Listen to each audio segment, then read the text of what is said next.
¿Cómo nos gusta perder el tiempo en temas que no son muy importantes? Ahora estamos enfrascados en la discusión, en el debate sobre la huipala. Y es un debate insulso porque definitivamente es un tema no trascendental. Hay otros temas que son mucho más importantes. Por ejemplo, la economía.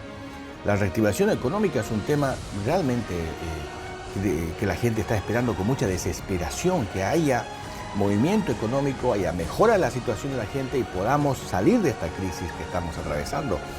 Pero estamos en este momento discutiendo sobre un símbolo que es apócrifo, un símbolo que es reciente. Yo le pregunto a cualquier historiador, a cualquier masista, a cualquier persona que defiende la huipala, ¿por qué el 52, que ha sido la revolución de los indígenas, la revolución de los campesinos, no hay en ninguna parte, en ninguna fotografía, en ningún registro de video o la huipala? ¿Por qué? Sencillamente porque no existía. La huipala es un invento reciente de la década de los 60, 70, que justamente las ONGs y una serie de organizaciones europeas han financiado esta creación de este símbolo. Hay que recordar que los indígenas o los incas nunca tuvieron símbolos, pendones como se conoce. El pendón es una bandera de guerra. Nunca tuvieron pendones o banderas porque la bandera es un símbolo que fue traído por los europeos en la conquista. No es un símbolo propio de precolombino, es un símbolo traído por los europeos en la conquista.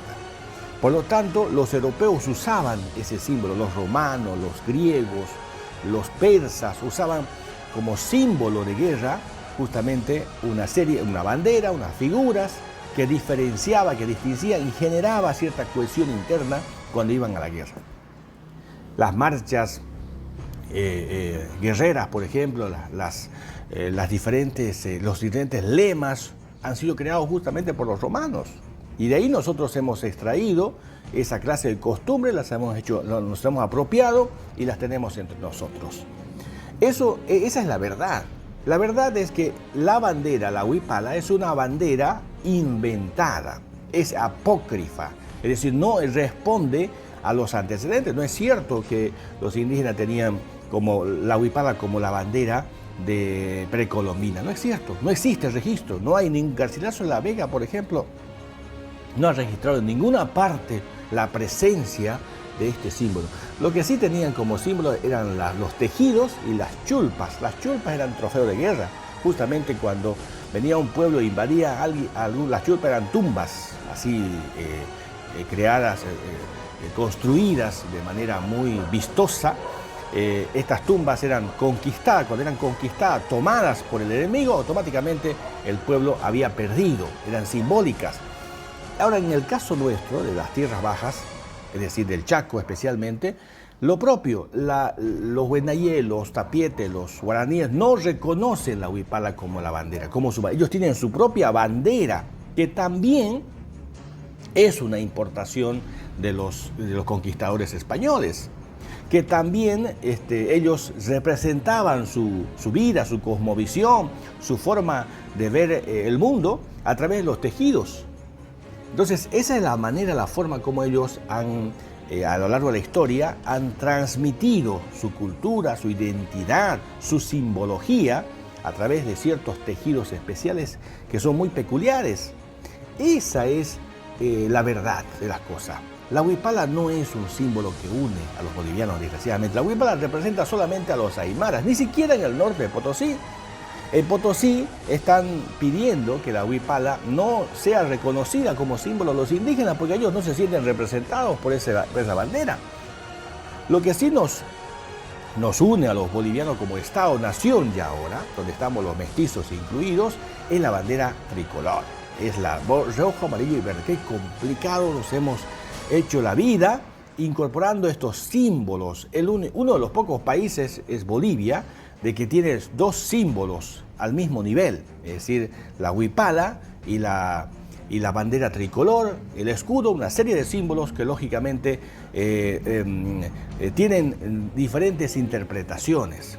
Y hay que decirlo esto, la huipala ha sido usado no por los indígenas, ha sido usado por un partido político. O sea, es un símbolo no de los indígenas como tal, porque los indígenas de Tierra Baja que están marchando hacia Santa Cruz no portan la bandera de la huipala. Ellos portan el patujú, otro símbolo también. Eso demuestra que el país no está unido. Hay simbologías que obviamente hacen que se parta la patria. Y este es un tema que debe preocuparnos. Y el MAS está azuzando y está atizando esta clase de división interna que es muy peligrosa. Definitivamente la huipala no es un símbolo que une a los bolivianos por un lado y segundo, no es un símbolo de las tierras bajas, de los indígenas nuestros. Y por lo tanto, en el caso de Yacuiba, no es correcto que las autoridades, primero, hayan perdido la voz completamente, en el caso de Yacuiba especialmente, sobre el tema. Y segundo, haya concejales, el Consejo Municipal propicie, patrocine un símbolo que no es nuestro. Un símbolo que es extraño a nuestros indígenas y mucho menos a los criollos o mestizos que somos nosotros. No nos representa definitivamente y eso me parece una irresponsabilidad, una traición a la moral de parte de estos concejales del MAS, que actúan de manera traidora a los sentimientos, a la visión que tiene un pueblo como es Yacuiba, elegidos por el voto popular. Qué vergüenza, qué triste. Van a pasar las historias como traidores a la tradición, a la cosmovisión, porque no nos... Por más que esté en la Constitución. La Constitución fue un fardo cerrado que nos han metido de contrabando a través de un referéndum, no reflexionado, no discutido, no debatido, además hecho por unos españoles que han construido, ni siquiera lo han hecho bolivianos. Esa es la Constitución, es decir, y requiere una serie de modificaciones, una serie de reformas profundas, porque esa Constitución lo que hace es inviabilizar la Constitución del Estado. Entonces, ese es otro tema, pero lo que quiero terminar diciendo es lo siguiente. Es una vergüenza que seamos los propios chaqueños y los chaqueños los que traicionen a su historia, traicionen a sus pueblos indígenas, traicionen a su visión, traicionen al pueblo con esta clase de actitudes. Usted me dirá, pero es simbólico. Claro que es simbólico, pero es importante en el plano de la simbología, porque la simbología une o desune, como está ocurriendo con la huipala. Hay temas importantes que se deben abordar, pero estamos discutiendo justamente este asunto que no es trascendental. Requerimos que nuestras autoridades representen el sentimiento de la gran mayoría. Pregúntele usted a los yacuibeños, a los que venimos de muchas generaciones, porque todos hemos venido de alguna parte, todos, y los que han venido recién, y si van a coincidir en que la huipala les representa, definitivamente no. Este es un tema que debemos reflexionar profundamente todos.